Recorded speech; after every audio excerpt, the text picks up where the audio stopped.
American F-22 Raptor is currently orbiting 40,000 feet above the Persian Gulf. It is effectively invisible to every radar screen in the region, but below it, tucked inside a mountain of solid granite, sits a fleet of fighters that technically shouldn't even be flying. This is not a fair fight. On paper, the United States should win in hours. But the reality of a head-to-head clash in 2026 is far more dangerous to your wallet and national security than the Pentagon wants to admit. How does the most advanced Air Force in human history defeat an enemy that refuses to come out and fight? You see the headlines about stealth bombers and hypersonic missiles, but you rarely hear about the geography that turns those billion-dollar assets into paperweights. We are going to look at the exact flight paths, the kill zones, and the one Iranian weapon that costs less than your car but can ground a $100 million jet.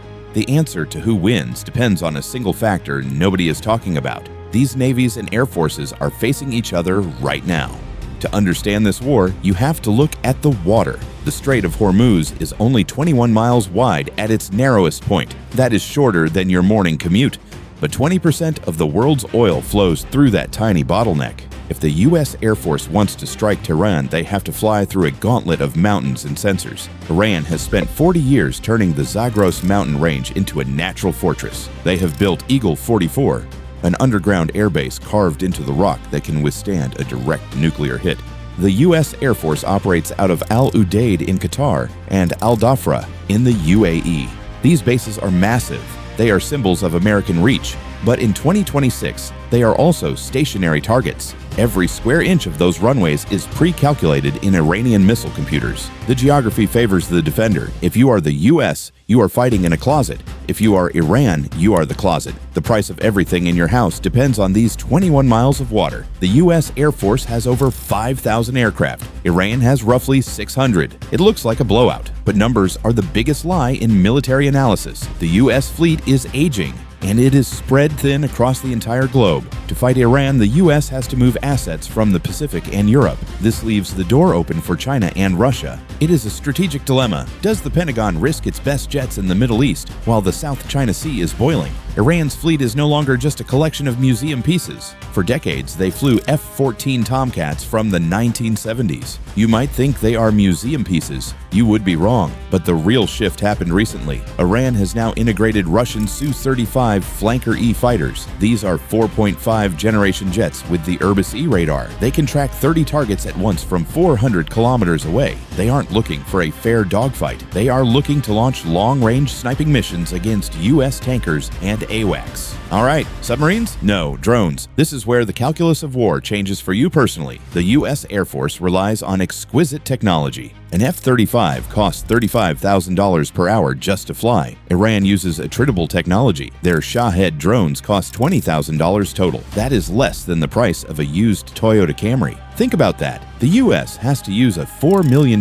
Patriot missile to shoot down a $20,000 drone. That is a losing mathematical equation for your tax dollars. If Iran swarms a U.S. airbase with 1,000 drones, the U.S. defense systems will eventually run out of bullets. It is not about who has the best plane. It is about who can afford to lose the most equipment. The ocean nukes them back if they fail, but the mountains hide the drones. Not even close. This is a war of spreadsheets before it is a war of missiles. How can you spend $1 trillion and still not have enough? None of that matters. Because this is not an air war. It is a logistics war. Here is the hard gate at the center of this conflict. The U.S. Air Force cannot win a war against Iran from the air because they cannot keep their planes in the air. That is not the real story. If you look at a map of the region, you see the vast distances. An F-35 flying from a carrier in the Arabian Sea needs to refuel multiple times to hit targets in central Iran. This makes the KC-46 tanker the most important plane in the U.S. inventory. And it is also the most vulnerable. The reversal is simple. Iran isn't trying to shoot down the stealth fighters. They are trying to shoot down the fuel trucks that feed them. Without gas, a stealth fighter is just an expensive piece of sculpture. Iran's strategy is not to win the sky. It is to make the sky too expensive for Uncle Sam to stay in. The real reason Iran is a nightmare for U.S. planners is a system called A2/AD, Anti-Access and Area Denial. It is a keep-out sign written in missiles. According to the Center for Strategic and International Studies, Iran has the largest missile force in the Middle East. They have thousands of ballistic missiles capable of hitting any U.S. base in the region. They don't need to win a dogfight if they can crater the runway before the F-22 even takes off. This is a layered system. The first layer is the Bavar 373 air defense system. It is Iran's version of the S-400.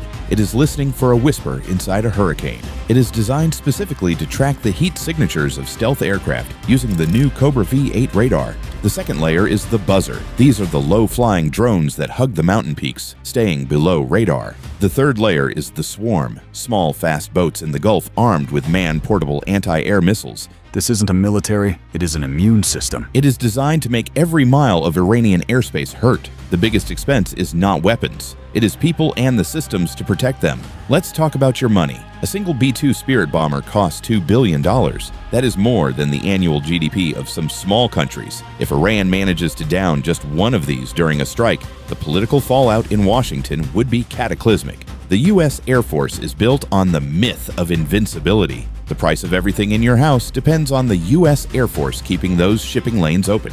If a conflict breaks out, insurance rates for shipping containers will triple overnight. Oil will hit $200 a barrel. You aren't just watching a video about jets.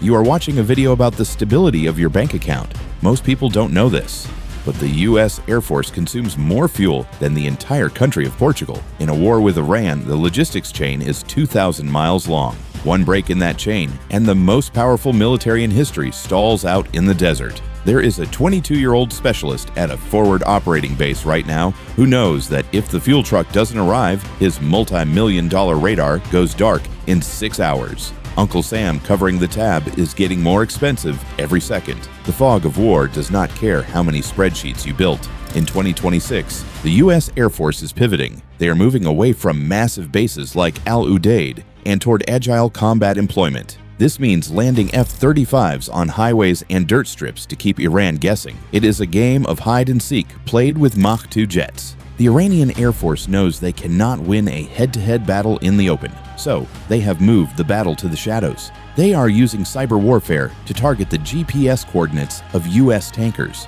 They are using proxy forces to launch rockets at the hangars where the stealth jets sleep. The win for Iran is a stalemate. The win for the U.S. is a total destruction of the Iranian missile grid. But to get that win, the U.S. has to risk the crown jewels of its national defense. Not even close. The price of victory is often hidden in the fine print of a defense budget. The U.S. Air Force is the undisputed king of the open sky. But the Persian Gulf is not an open sky. It is a gauntlet. The U.S. has the power to destroy every Iranian runway, but Iran has the power to make the price of that victory higher than the American public is willing to pay. It is the classic battle between the hammer and the anvil. The hammer is stronger, but the anvil doesn't break. The U.S. military spends $80,000 a second. In a war with Iran, that number doubles. There is no such thing as a clean war in the Zagros Mountains. Every sortie flown is a gamble against geography and a massive swarm of cheap, deadly technology. The question isn't who has the better pilot. The question is who runs out of money and political will first. If this changed how you see naval and air power, subscribe now. Next week, the bomber so classified the Air Force refuses to say how many exist and why it just got $10 billion in a single year. You do not want to miss the reveal of the B-21 Raiders' secret mission.